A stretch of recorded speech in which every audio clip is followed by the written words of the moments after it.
Welcome to Yuki's Kitchen. Today, I will introduce a super easy recipe. Chicken with Italian herb salt. The ingredients are only chicken breast and House Foods aromatic salt, Italian herb mix. It is a very popular seasoning brand in Japan that combines the flavors of oregano, basil, sage, and parsley to create a delicious and versatile seasoning that can enhance the taste of any dish. For this recipe, all you have to do is sprinkle the Italian herb mix on the chicken breast and heat it up in the microwave. That's all.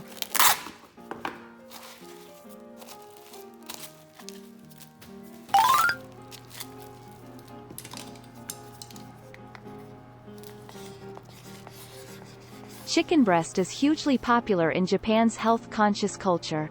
Chicken breast is a lean protein that is low in fat and calories. It is a good source of high-quality protein, which is essential for building and repairing tissues in the body.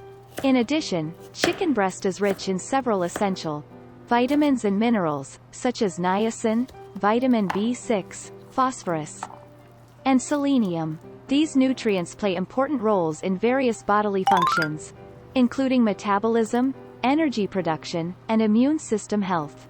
Chicken breast is also low in carbohydrates, making it a great food choice for those on a low-carb or ketogenic diet. It's easy, so give it a try and make it yourself.